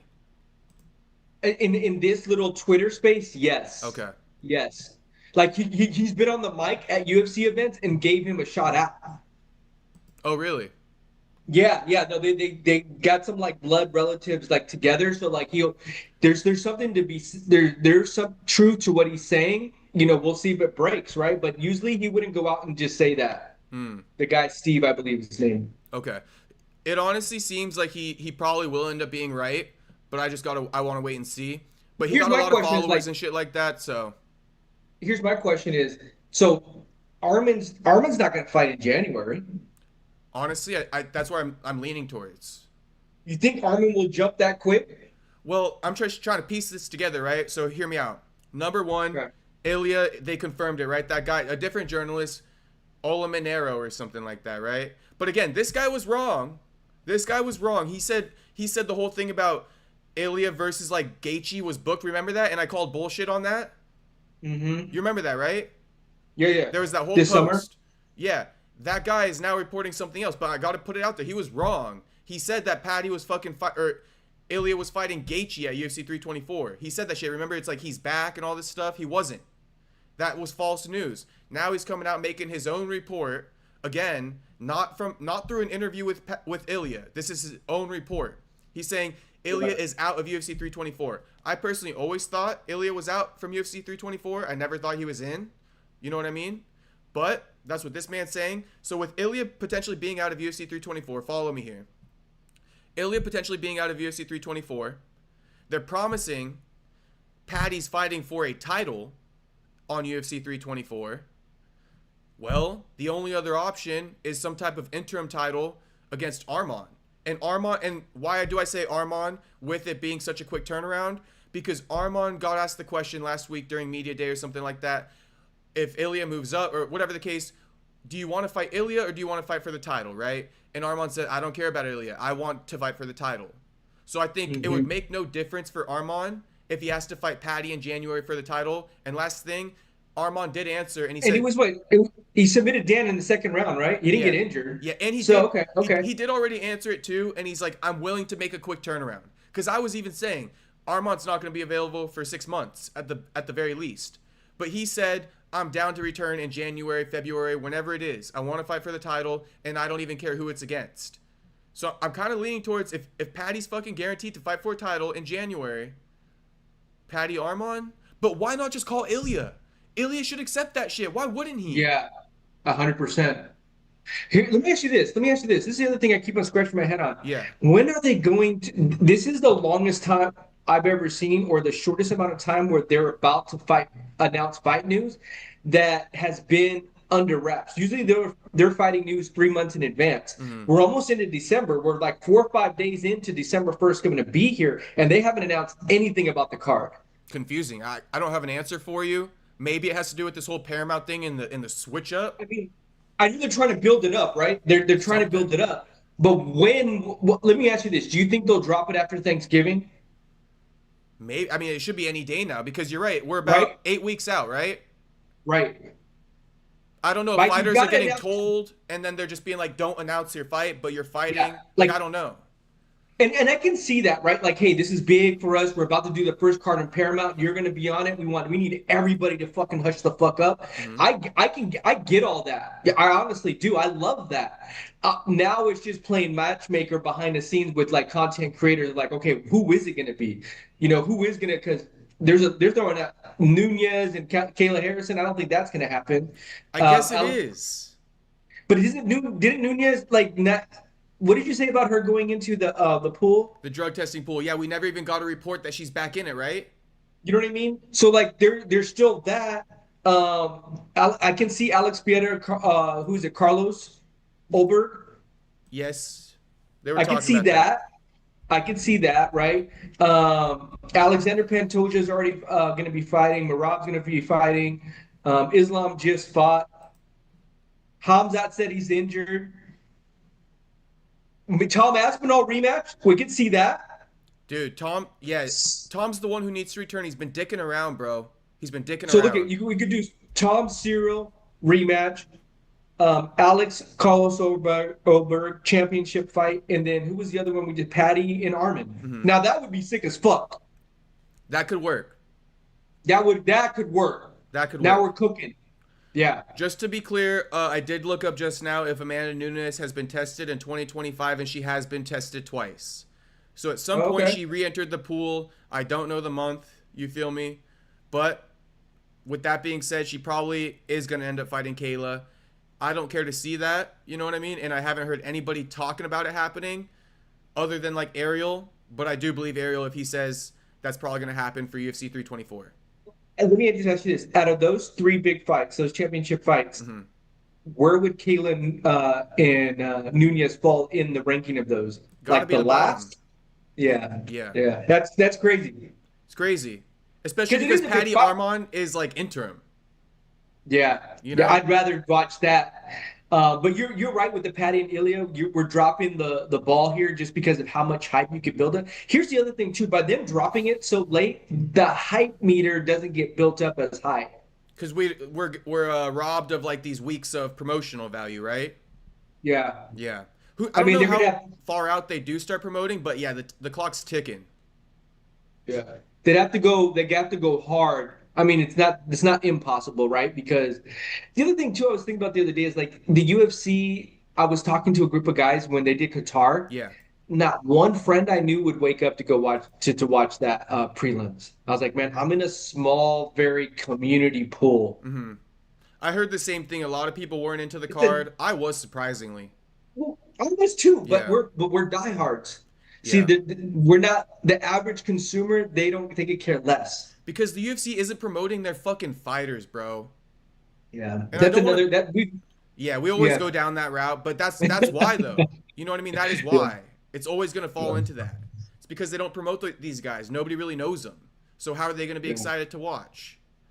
Of course, I'm yeah. gonna be excited because I know all the good guys, but that's just me. You feel me? And I know some hardcore fans. They're over it too. They didn't even care about UFC Qatar. All they cared about was Bilal versus Ian Gary. Yeah. They didn't even care about Arman versus Dan Hooker because they thought it was a You know, foregone it's conclusion. what's crazy is that I was thinking about this too. I was thinking about the lightweight division. Yeah. Honestly, bro, the lightweight division only has four good fighters in the top 15. Lightweight is they need a revamp. It's super mid. They held on to the old heads for too long. We're talking about Gaethje, Yes. Poirier, fucking Charles Oliveira now is aging out, Beneil Dariush. The list goes on, Yep. bro. Yeah. Tony Hooker. Ferguson, right, at one point in time. Michael Yeah. Chandler, Even Moicano, he's like, he's on that back end too. Bobby Green. Bobby Green. It's And this he's not whole even list of ranked anymore. guys. But that was Yeah. the lightweight rankings, you know what I mean? And now look at them. They've all aged Mm-hmm. out, phased out. There's only 2 or 3 fights to make, honestly. And that's funny because Max Holloway's probably like benefiting from this the most because he probably just got to beat Charles Oliveira and he'll find himself in a title shot too. After And Charles, Arman and Paddy. and Charles is what, 32, 33? 32, I mean, Max 33, Holloway. something like Max that. Holloway. Oh, Max? I could look it up. Alexa, how old is Max Holloway? Max Holloway is 33 years old. 33. So I mean, he's still got a good 3 years in him. You feel me? So Definitely. like, I'm excited to still see him fight compared to some Charles Oliveira. I think he's 35. And Charles been knocked out and lost too many times to count. Yeah. You know what I mean? Arman. What I liked about the Arman, he's young and he has a lot of tools in his tool belt. Paddy's young, has a lot of tools in his tool belt. They're not one-trick ponies. Stand up, cardio, wrestling, jujitsu. They're that new breed. They are, yeah. But what's crazy too is Paddy's getting help me understand this. Maybe you could help me understand this. Where do you think, because you just said, right, the Paddy fight is like the hot fight right now. I will ask you which one you prefer to see, like, in a perfect world, although it doesn't seem like we're going to get the perfect world scenario. But my main question right now is, why do you think people are disrespecting Paddy on the win streak, thinking that he's also just going to get wiped out by Ilia? Like, people, because you just said these guys are, like, well-rounded fighters, but people talk about Paddy like he sucks fucking dick. I mean, I think a lot of people are still on the hate train for Paddy. Uh-huh. And I, what Arman said, I mean, there's some truth to it, but I'm trying to think who Arman has fought to that like makes his resume like supreme. The answer is nobody. The Michael Chandler. It's the same as Paddy. They're equal in resume. Yeah, so like the Paddy fighting Michael Chandler, I get that. Michael Chandler's on the back nine. You went in there and did what you were supposed to do, and you did it impressively. Arman, the same thing with Dan Hooker. I didn't think Dan Hooker was gonna. I thought maybe he had a fighter's chance, but honestly, I didn't think he was gonna beat fucking Arman. And Arman went in there and fucking walked through him, right? So like these are two young guys right now that okay. There's just no one in the division world, honestly, that it's almost all light work right now. Aside from the top three that we just mentioned, right? And like I guess like Right. Max Holloway. Right. Like that top four. Yeah. Yeah. And even Max, like getting knocked out by Ilia, it kind of puts him back on like, ugh. Mm-hmm. The verdict is still out. We got to see how Max. With Justin Gaethje, I don't need to see that. I don't need to see that shit either. Yeah. I'm chilling. It needs new blood. It honestly does. And I think that's why, the welterweight division is so exciting is because you have all of this new blood. Yeah, for sure. And all that new blood's going to be there for about 5 years. And you know what would be interesting? If Sean Brady, I heard them talking about him cutting weight and going to 155. That may be the move. Potentially. I saw somebody else. He's not going to beat those guys at 170, bro. He's not. He's think just it was not. shown. I mean, and he's a good fighter. It's not to take away from him. He's a great fighter. But with the not even the skills, but like the attributes, like the physical attributes, he's a little bit undersized and shit like that, under muscled, like a lot of things he's kind of missing. Yeah, and I'm going to tell you too, like I see everybody on this Michael Morales train, and I'm a big Michael Morales fan. You know that. He fights at a TJ right here. He's Latino. Like, I'm a big fan. But he still has a lot of things he needs to clean up. He was swinging too wild for me. I knew if he landed, it probably would be lights out. Same thing for me. But you can't just wait for that home run every time. Like, if someone were to get through the first round and you start to tire out and you pull a Neil Magny on you, broad check, exposed. He's 25. Mm-hmm. But the dude is just so big and powerful, though. It's crazy because these same fluke knockouts that he gets, right? It's like, how do I explain this? He's going to continue getting... He's like Debo and motherfuckers. He's literally Debo in there. Yeah, they're like these fluke Debo knockouts. It's going to work until it doesn't. Like, exactly how you said it. If he gets into the second and third round and his opponent finds a way to defend himself through these fucking... Because this is how he throws. He just throws like these big fucking like they're not even like super technical. Haymakers, yeah, right. And they're just putting these guys down. Magny, Sean Brady. It will only work for so long. It will only work for so long. Right, because all you got to do is watch a clip of him doing that. And if your coach can game plan something, if you got Trevor Whitman in your corner, I think Trevor Whitman's going to game plan something and be like, hey, when he does this, just get your distance. You know what I mean? All the way back out. Because he swings wild. You feel me? All the way in, all the way out. Whatever Trevor Whitman would say. And here's the thing, too. Like, in that fight, I loved what he did with his hip stance. I love that, actually. I love that his fight IQ and his coach said, hey, prepare for this takedown. You're big. We want you to squat down. And want you. That was so smart, right? But it's just like, I want someone to go in there and really clean up his boxing, like how JDM's boxing is very clean. We need someone like that to go into his camp for 6 months, bro, and just train him how to fucking box. Yeah. And because he's so young, bro, he's like raw. No, I feel you. And so, and I think that Shopcott said something very telling too over this week. I think he said it yesterday on Ariel. And I know I'm kind of jumping all over the place. I'm sorry. Yeah, Bilal didn't take you down, but I took you down. So if I can take you down, you don't think Islam's gonna take you down? Mm-hmm. So I don't even know if Ian is gonna be able to match up with Islam. Right. It's a tough Islam fight for shaped Ian. everything up. It's an uphill battle for Ian as well. This is what I wanted to mention though. Let me try to remember it. Oh, in a perfect world, you would rather see the Ilia versus Paddy fight though than Ilia versus Yeah, Arman? because you could just God, the fucking beef would just be so fucking get your bib on. Yeah. You about to be messy. About to be hella messy, dog. This is a setup. I This is like it. not I a like setup. it. I like it. Now we need that shit. And like I've been saying too, Arman's always gonna be there, bro. Like Arman will Yeah. always be there. He doesn't even care who he fights for the title against. Meanwhile, that Paddy fight, if one of the two lose, that fight's gone. And Paddy does care, and Ilia does care that their opponent is each other. But Arman doesn't care. He can fight anybody. He just wants to fight for the belt. He said it. But bro, come on. Ilia and Paddy, they both want to fight each other. Yeah. They gotta run it, bro. And like I said, Yeah. if one of them loses, that fight is gone. That's probably like I've been saying, that's one of the biggest fights you can make in 2026. The only bigger fight you can make is if Ilia beats Paddy, moves right up directly, and fights Islam at UFC White House. Yeah. See, my whole thing, yeah, that's the fight to make. My whole thing about Ilya moving up to 170. I mean, at the end of the day, kind of like what Homegirl did to Wei Li, Valentina. At the end of the day, eventually, size is going to be a matter. True. I just think Islam is the perfect matchup. Do I think that Ilia Oh, I can... agree with that. Yeah, yeah. I agree Ian with Gary, that. Michael Morales, Carlos Prates. Maybe he could beat Prates if his wrestling's shit, but I mean, these guys are very big, very powerful. Shavkat. You know what? Yeah, And Shavkat actually, too. Come on now.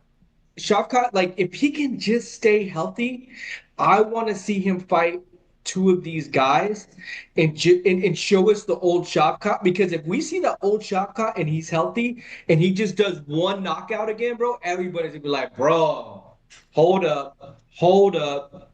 Get him a title shot right now. That's all he needs is one, like against JDM, against Michael Morales, against Carlos Prates. He submits or knocks him out, bro. He's getting a title shot. Okay, so tell me if you like this. Speaking of all that, right? So tell me if you like this. But let me say something first. I used to be, about a day or two ago, I was debating, is who's higher ranked in a way, right? Shavkat or Carlos Prates? Meaning, like, who's more deserving of a title shot if you were to rank them, like, 1 to 3 or 4, right? Where would you rank? Would you rank Shavkat or would you rank Prates higher? A lot of people have... Go ahead. I would rate Shavkat higher. I settled on Shavkat as well. A lot of people have been saying Shavkat is higher than Prates, even though he's been out. Here's why I settled on Shavkat. A lot of people aren't talking about the fact that, yes, Shavkat did get injured and he did delay his title fight. But here's the thing. Here's the piece of forgotten history. Shavkat and Belal were booked for the title fight at the end of last year. Belal pulled out of the fight because he had a toe infection, right? Which caused Shavkat to stay on the card, except to fight against Ian, and he had fought injured, which is why he was out for so long. So being that he, risked his spot after Belal pulled out, I'm giving Shavkat extra brownie points. I forgot that he did that, right? And he could have been like, no, I'm not fighting Ian. I'll just wait for the title shot, right? He could have, and then fought Belal when Belal fought JDM and lost. He could have just done that, but he didn't. He risked his spot. He stayed active, and he did a favor for the company because the company would have needed a new main event. With that being said, I'm giving Shavkat extra brownie points. I do believe that Shavkat is ranked above Prates still to this date. And with that being said, Ian Gary's the true #1 contender. He doesn't have to fight again, in my opinion, right? But the only thing hanging it up is, let's say we get Ilia versus Islam at UFC White House. Well, then Ian's not going to fight till at least 6 months after that, which is like December. Yeah. My point in saying that is that Michael Morales, right, and even a Shavkat, they can't be sitting out for an entire calendar year, right, waiting. They got to fight again. They probably want to fight again. They want to feed their families.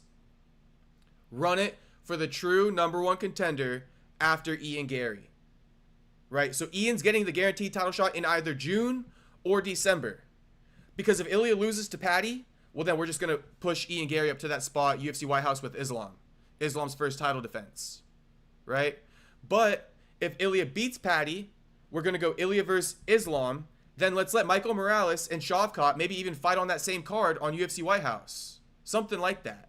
But we can lock them in. The winner of that is the number 1 contender after Ian Gary. I think that this is why it's such a premier division. We could take a whiteboard right now and have Islam here, put all these 6, 7 guys there, and just throw something out there and be like, all of them would fucking be bangers. Mm-hmm.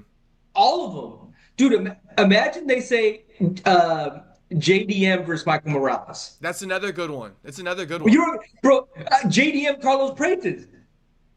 Like we cannot go wrong right now. We just can't. Bilal Kumaro, we get to handle that beef. That's what needs to happen. Right. There's just so many names that we could put out. And I love what Shavkat said yesterday. I'll run it with him. I'll run it with him. I'll run it with him. I'll run it with him. I don't care. So he's not sitting on that number 1 contender spot anymore. That's what you want to hear from a competitor. From a dude that's like, I don't give a fuck. Put whoever in front of me because I'm going to beat him regardless. That was his attitude, and swagger was so nonchalant. And he needs a fight before the title, though. We got to see him go in there and get because I'm telling you, if he goes in there and they give him a JDM, they give him a Michael Morales, they give him a Carlos Prates, and he makes them look bad, his aura is just going to go right back to where it was, the boogeyman. And they're going to put in Islam, and we're going to be like, okay, and he's young. He's not small, bro. He's like 6'2". I mean, 6 foot as well. So that's what I can't wait to just see any of these guys fight right now. Any of them. Yeah, like and what's cool is that they all fight around the same time. So we're going to see something in 3 to 6 months with all of their names around them. Mm-hmm.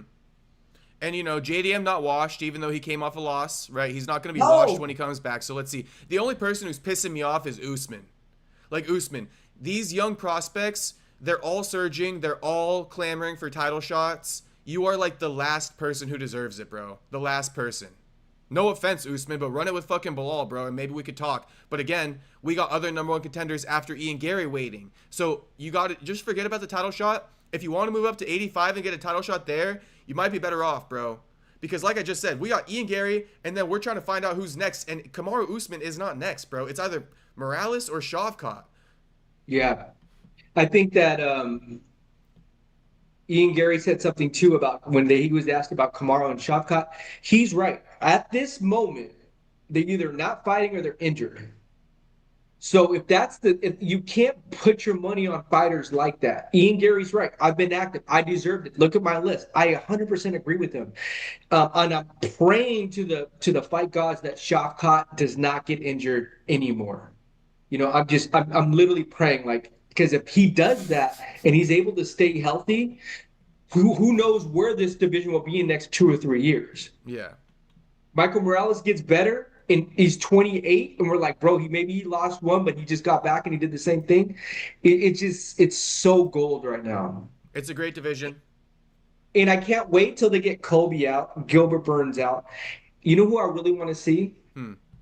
Joel Alvarez. Joel Alvarez is good. I want to see him get in that top 15 because he is young, big, dynamic, dangerous.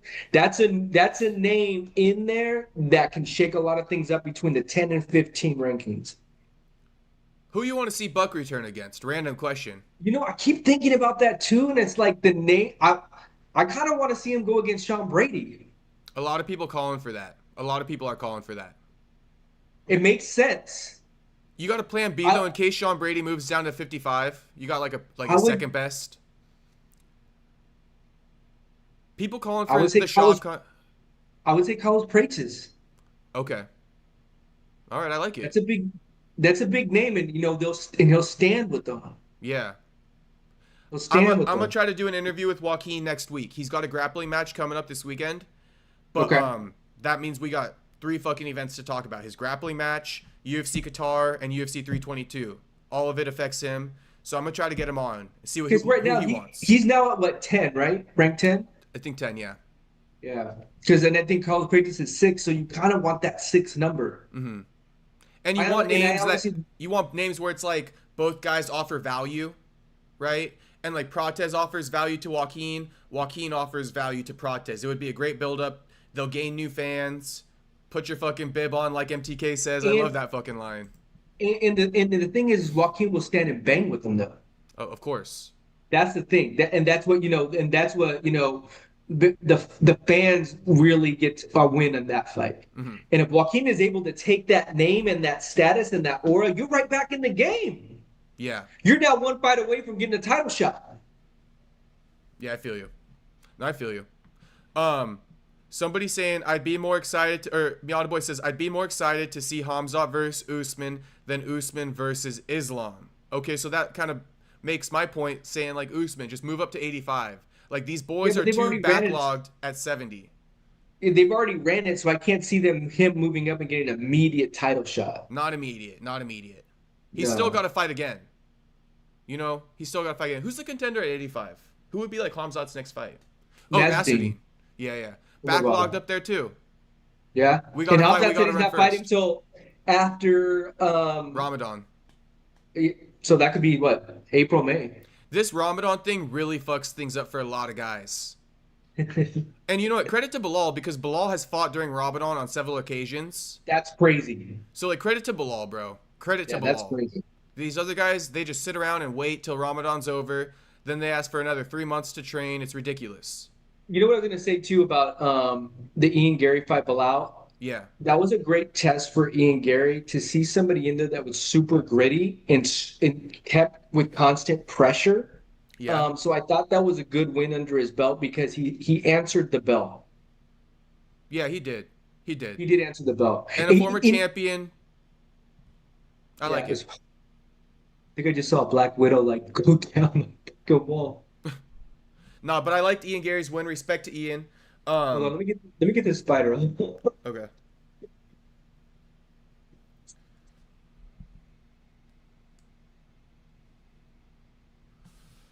Miata Boy, you if you want to send me that timestamp for Volk, I could pull it up on my phone. You just gotta tell me what interview and what the timestamp is. But I'm about to ask MTK about Volk's next opponent right now. You boys think there's a chance? Oh no, Volk's gonna return in February though, on that Australia card. That's what we're eyeing, Miata Boy. We are eyeing Volk for that Australia card in February. Yeah, that sounds like a family of spiders, bro. Damn, that's crazy. I was like, no, hold up. Did you smash it? The fucking says better, just like. Did you smash it or what? Yeah, I smashed that motherfucker. Like, it looked black, bro. Like, oh hell no. Okay, here's what I got another question for you about. Okay. Miata Boy says run Usman versus Brendan Allen since Khamzat's next opponent's pretty much booked. We could do that shit. Why not? I knew what I was gonna say too. I was gonna say, low key. I now want to see Khamzat versus our boy in Akali, Hernandez. Oh, Anthony Fluffy. Yes, because he's good on the ground. Fluffy probably got to get another win. That's all. So what? Fluffy versus Usman? That's a better fight. Fluffy versus Imavov. But Imavov, he got that title shot. But, yeah, that's true. He got a guarantee. He got it locked in. Yeah, that's true. Maybe like a Kaio or something. But I like Fluffy versus Usman. Yeah, I don't think Usman's gonna do all that though. All right. They're him and Henry Cejudo, they're too relaxed on the pod, bro. You don't get that vibe when you watch him or hear from him? Yeah, I get it. You know what I mean? Like, you're good on the ground. I get that. Mm-hmm. But you're about to be 38. You know what I mean? Like, they're not 30, 32. You think moving out to fight Fluffy would be a bit dangerous? Yeah, super dangerous, bro. I think he's gonna get choked the fuck out. Nah, as I think about it more, I'm like, damn, Fluffy might do Usman dirty as fuck. Fluffy's big. That's not a small dude. Remember what he did to Dolidze? Did him dirty. Did him real dirty. Real shit. Shout out Fluffy. I hope he gets back soon. Yeah, man. Fuck yeah. That dude, and that's what I mean, but he's not a small dude. He's like, what, 6'1"? Yeah, he's a big dude. He's a big dude. Good size on him. Yeah, that's not someone you want to play around with. Yeah, he might not be the tallest, but he's pretty tall. He's also pretty thick, so he got a good build. The Kyle fight, that would be good. Okay, I got you. The thing is that Kaio coming off a loss, if you really want to propel yourself to a title shot, Usman versus Fluffy, but like we just said, Fluffy might do Usman dirty. Yeah. Okay. He'd retire him. Yeah, here's my question. He might, honestly. If he did him like fucking he did to Lidze, Usman's not coming back after that. Volkanovski, he's getting booked for UFC Perth probably in February, or UFC whatever it is, in that region of the world, Australia or New Zealand, wherever it's happening. But, you know, Lerone Murphy seems like he's out of that fight for some odd reason. If you saw the tweet, Lerone's like, I want to be active, I'll take a fight at 155. To me, that's a clear indication his manager told him, you're not getting the fucking title shot. You didn't get the call, yeah. Especially with fucking Volk, most likely headlining the UFC 325 in February. Like, come on. Volk's pretty much, it's all but announced. Like, it's a foregone conclusion. He's the representative for Australia. There's a card in Australia in February. Volk hasn't fought in a long-ass fucking minute. You know what I mean? So Lerone basically admitted he's out. So what, Movsar's in? Is that the next person up? Because you already beat Diego Lopez, right? Yeah, it's the next person up. Yeah, okay. Yeah, I can see that. Okay. So Movsar versus Volk most likely in February then, just for everyone to know. Okay, actually there's a Cooking with Volk timestamp Miata Boy gave me, so let's listen to it. Right. By the way, Volk might be the best one who's created like a side YouTube channel. Like this Cooking with Volk, people know him for cooking more than fighting. Yeah. He's built a whole new audience. It's crazy. Credit to Volk. I think that could be a lesson to fighters. Like, listen, bro, you guys don't got to cover MMA. You know what I mean? Do something like Volk. Like, show us your other passion in life. It might work out for you. And here's a better part to that. Something that comes organically and doesn't feel forced. A lot of these guys, it feels forced. Volk's really doing this straight off the love. You know what I mean? It comes off so disingenuous that it's like sometimes with Aljo, it's like, bro, this just feels too forced. Like you're trying to make content and it doesn't seem like it's really you. Marab, on the other hand, he's just a wild man, and he just don't he don't give a fuck. Which that's what it doesn't seem. It seems so natural for Marab. Yeah. You know, I wish the UFC would stop getting the fighters to do goofy shit like this. Like, even Arman, after the win, they asked him, like, how are you going to get the title shot? And Arman's like, I'm going to make videos online and all this stuff. It's like, oh my God, dude. Like, it's so clear that this is what all you guys do. But, like, I blame the UFC for that, for making it normal to make clown-ass videos online. You ever see the thing about Blueface where he's like, I don't want to be a streamer because then I'm going to be fucking jumping, patting my head, doing jumping jacks and goofy-ass shit? That's literally what we live in the UFC right now. We got all these fighters doing jumping jacks, patting their fucking head, doing goofy ass shit for likes and attention because the UFC won't fucking do it for them. Pisses me off, bro. You're making these guys look worse. Honestly, they do that. They need to hire the company like the NFL and NBA has that does like all the promos for them. Like it's an outside usually firm, you know what I mean? That they'll go in and be like, hey, we've got this package together. Fucking we're gonna do this, we're gonna do this, we're gonna do this, we're gonna do this, we're gonna promote these games, these players. That that it comes with all the territory. UFC doesn't have that dialed in yet. It's like if you guys are done with doing it right on the inside, then like you said, bring someone from the outside then. Yeah. You got enough money to do it. Okay, let me there's this little Cooking with Volk clip. Let's hear if he talks about his upcoming fight. Okay. Hold up. Sorted in the burger. I don't need bacon as well. Just for now, right? Cut and wait, maybe. Tell me exactly the process. Here, I'm working in the kitchen today. Get me working. Tell me the exact process. I'm going to try and be the best work you've ever had. I probably won't be, but I'm going to try. Chopped to about that size. So that size, even these ones are fine. So if you can cut like maybe straight up there. Oh yeah, go that way. Boom, boom. All right, sweet. And we're gonna go here. All right, there's one. Perfect sizes. Look at that. Look at that. Look at that. Look at that. And then you've got these chunks here as well. Have a look at that. As if you don't want to just chuck that, even just chuck that straight on the grill. Waiting. Salt, pepper, and you've got the perfect steak. Oh, we're going to mince it up and give you the perfect patty. You don't add any fat at all. He's supposed to say he's cutting weight. Miata boy, what the hell? I listened to it for a minute, homie. Hang on, let me rewind it again. Super smoky, crispy, got the best flavour. Look at that crisp, man. I don't think I need bacon. I think I've got my fats sorted in the burger. I don't need bacon as well. Just for now, right? Cut and wait. There it Maybe. is. Tell me exactly the process. Okay, so he's cutting weight. He's cutting weight. Miata boy, he's getting ready for February, homie. He's getting ready for February. I got you. I heard it. I heard it. I heard it. Appreciate you, Miata boy. Thanks, homie. So yeah, he's cutting weight right now. Coming back in February. How are the homies doing in the chat anyway? I just want to check up on them.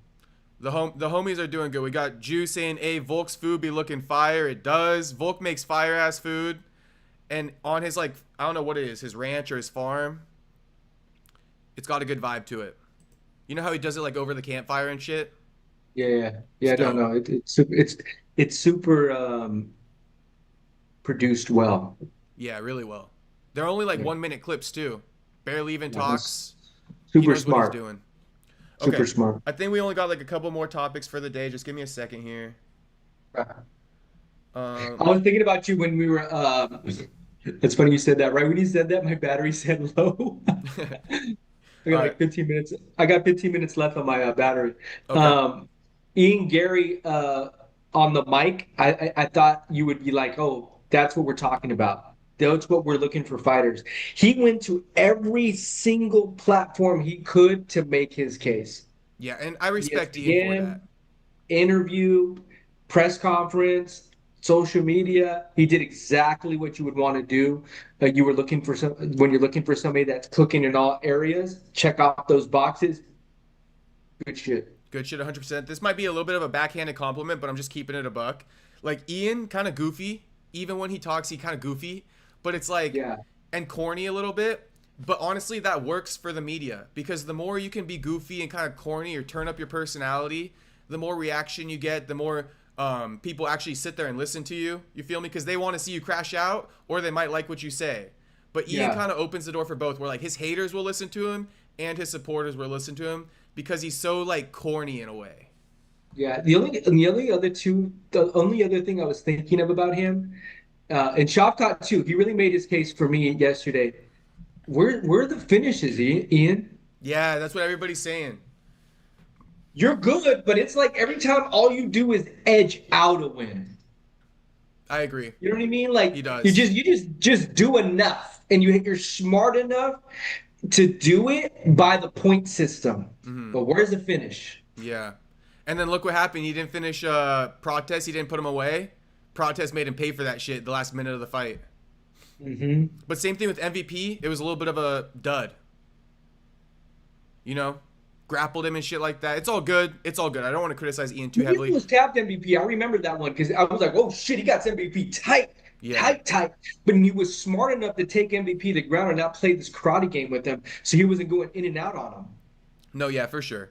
Sometimes you got to just get the win. I get it, but it's Ian. I get that too. You should have probably done more to Bilal, I feel for sure. Yeah, that's what Ilia makes Ilia. That's what makes Alex Pereira Alex Pereira. That's what makes John Jones John Jones. They finish you.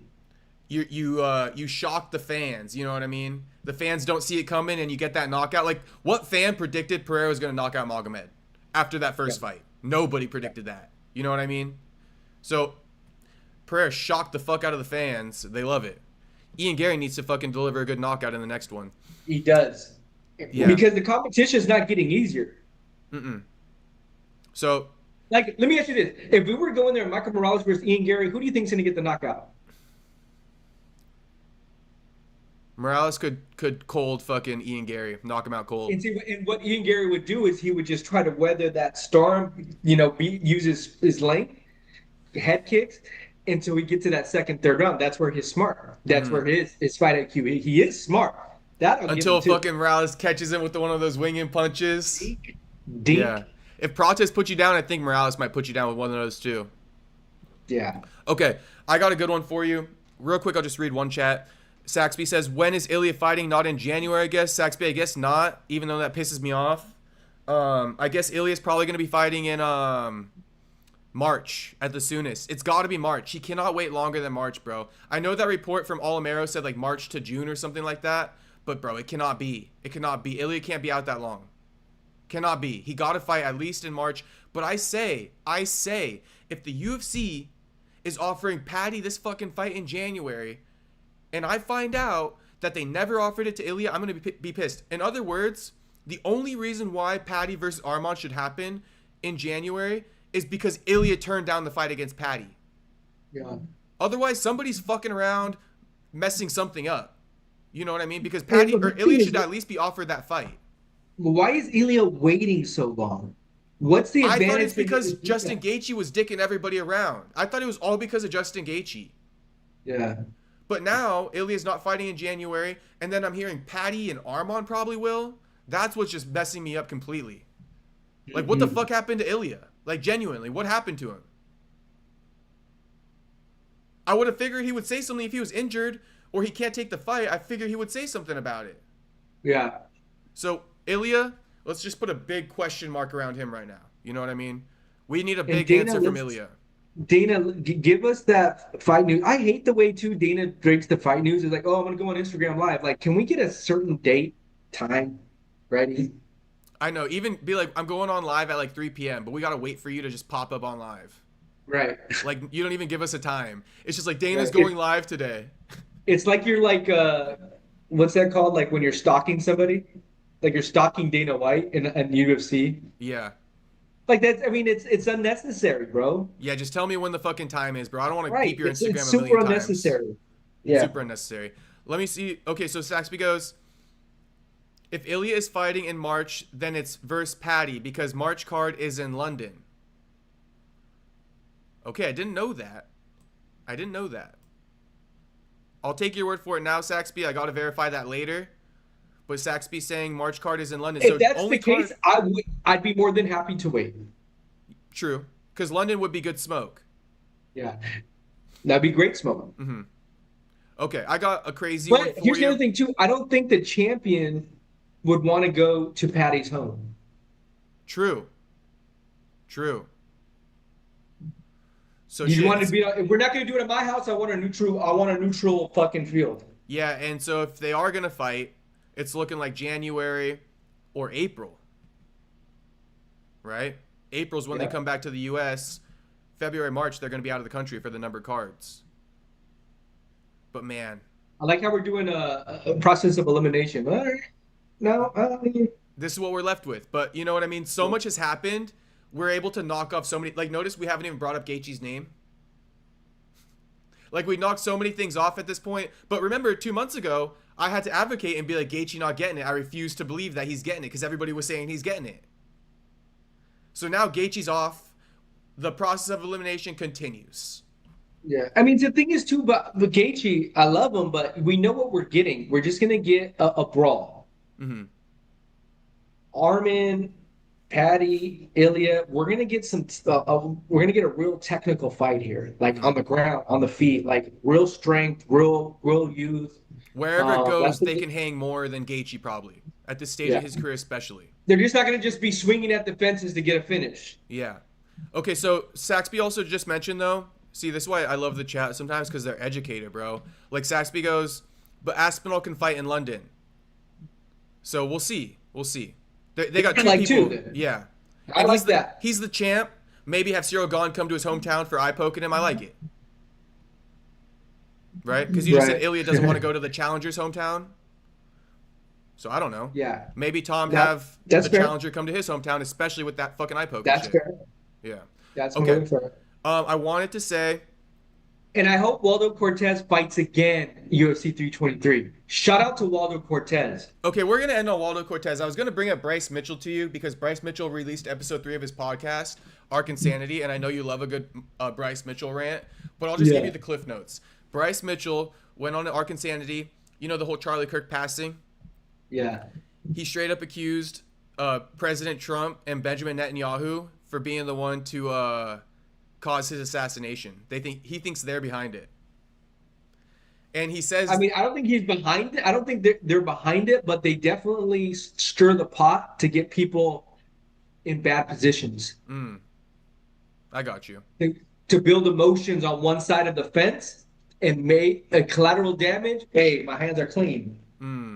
I see. Yeah, they were saying something like Charlie Kirk, when he started going against Israel, because you know how Israel's at war with Gaza, Charlie Kirk was saying stuff like he doesn't think October 7th is exactly how they say it is. It was more of a setup, and they let these Hamas soldiers come in and kill their citizens to allow them the excuse to do what they've been doing to Gaza for the last 2 years. That's what Charlie Kirk said. And then Bryce Mitchell saying Israel pulled $17 million worth of funding from him instantly when he said that shit. So there's a lot that goes behind it. You know what I mean? Like that 17 million was several people who supported Charlie Kirk at one point in time. So I don't know. There's just a lot to it. I didn't want to get too fully into it, but I figured I'll just give you the cliff notes. Yeah. But I wanted to end on this one. Waldo Cortez Acosta. Now, credit to this man. He suffered a worse eye poke than Tom Aspinall and returned before him, right? And even when he did suffer a worse eye poke, he continued the fight and shit like that. So respect to Waldo Cortez Acosta. Shit, I'm about getting him a title shot like as soon as possible. I know he's not next, but I respect the fuck out of Waldo Cortez Acosta, bro. Oh yeah, but He he's returned hungry, before Aspinall. bro. He's hungry. He's hungry. He's hungry. Not just hungry, he's starving. Starving. He's starving in that apartment with his wife and I think 2 kids. He's living in an apartment in fucking Florida. He's hungry. And I love the whole eye patch. Like, way to fucking dig into it. Keep it going. Yes, and he basically is like calling out Tom's manhood. Oh, for sure. But at the end of the day, like, dog, come on, bro, stop being a little bitch. React to this for me, please. Let me lay it out to you, okay? Like I just said to you, Waldo Cortez Acosta fought the week after Tom. He suffered a worse eye poke in the fight. He continued in the fight. He knocked out his opponent. He returned 3 weeks later on 3 weeks. He returned 3 weeks later on 3 days' notice. 3 days' notice. He flew 14 fucking hours from the USA to Qatar on 3 days' notice. Okay? Now, keep in mind, this man suffered that eye injury in the fight, which he continued. But he probably was out of training for at least a week or two, right? So he'd been back to training for max 2 weeks, takes a fight on 3 days' notice, and fucking knocks his ass out? Bro, I couldn't be more high on Waldo Cortez Acosta. And I made this post. I don't know who needs to hear this, but he is knocking Gable Stevenson the fuck out if they ever fight. Oh, I saw that. Yeah. He's a dog, bro. He's a dog. Put him in. Waldo. Yeah, put him in. And you know what I like about him? He's suffered a loss recently, and he still said, "Put me back in." He didn't wallow in it. He swallowed it and said, "All right, I'm gonna learn from that." And we know he has cardio too. We know he has power. So I'm on a pirate gang. I was just gonna say something. Oh, that loss lit a fire under him, I think. Yeah. You know what? But sometimes you need those losses to get to the next stage. To humble yourself. Like, all right, cool. Let's get back to the drawing board. Because when you just keep racking up wins and you have a bunch of yes men and you're just getting one hit wonder knockouts, it's hard to judge where you're really at. Yeah, for sure. So I fuck with Waldo Cortez Acosta. Even coming off that loss and shit, he's handled his career perfectly. Coming back, bouncing right back in the deep end. Yeah, swagger too. And he's getting that monkey off his back, you feel me? He already got 2 under his belt, 1 on short notice. Yeah. And he didn't even remember with the fight with Ante Ilia, he's like, bro, I do not want to fucking not continue in this fight. Like, I'm too fucking hungry. Like, there's no choice in my mind to not continue. Like, I need this fucking win bonus. I need that shit. Credit to Waldo Cortez Acosta. I'll say it one more time. It's a dog. Shout out to all the boys watching podcast. Oh, let me just conclude this last thing in the topic, so I don't get fucking, because I'm just gonna that's gonna bother me.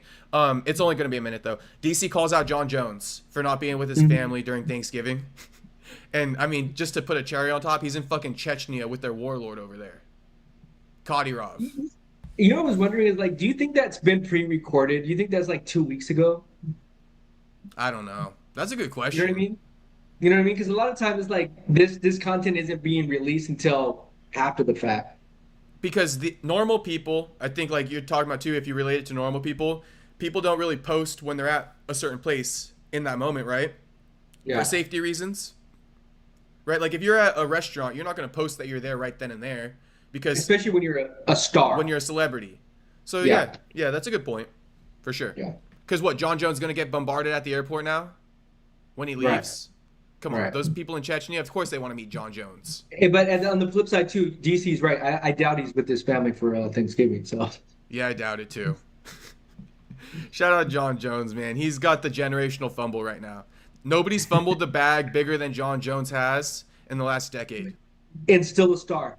Still a star, but he's out here, instead of taking that 30 mil to fight Tom Aspinall, but what you think about this though, right? Since Tom Aspinall is such an easy lick to John Jones, right?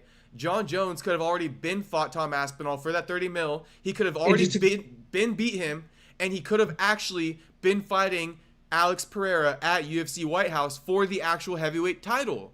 You left money on the table. He left money on the table, floor. and then he left another double. If he was getting 30 to fight Aspinall, and if he would have beat Aspinall, he's getting 60 to fight the reigning heavyweight champion, the 2-division champion, going for his third fucking title, Alex Pereira. Yeah, 100%. That's a total of 90 fucking mil. Agreed. Fuck. Let's round up and call it 100 mil. Let's round up and call it 100 mil. I agree. Generational fumble by John Jones, but it's okay. Now he's getting what? I'd say max. Kadyrov gave him 5 mil for that appearance. He showed up there because that was his son's birthday gift, if you didn't know that. His son turned 18. He asked for John Jones to be his birthday gift. No Diddy. Nice. Nice. No fucking Diddy. Here you go. Here's a birthday gift, John Jones. Cool. Yeah, so. All right, boys. Thanks, everybody, for tuning in. We always All right, appreciate you guys. Have a good Thanksgiving. And I'll see you guys tomorrow. MTK, we're going to talk about the show real quick, figure it out. But yes, I'll see you guys tomorrow. You guys already know. I was just gonna say I want to look at my calendar real quick because I'd have a lot more answers here. Okay. Let me stop the stream though before you do that. All right, guys. Peace out, everybody. Thank you for the support, for always watching. I appreciate you guys.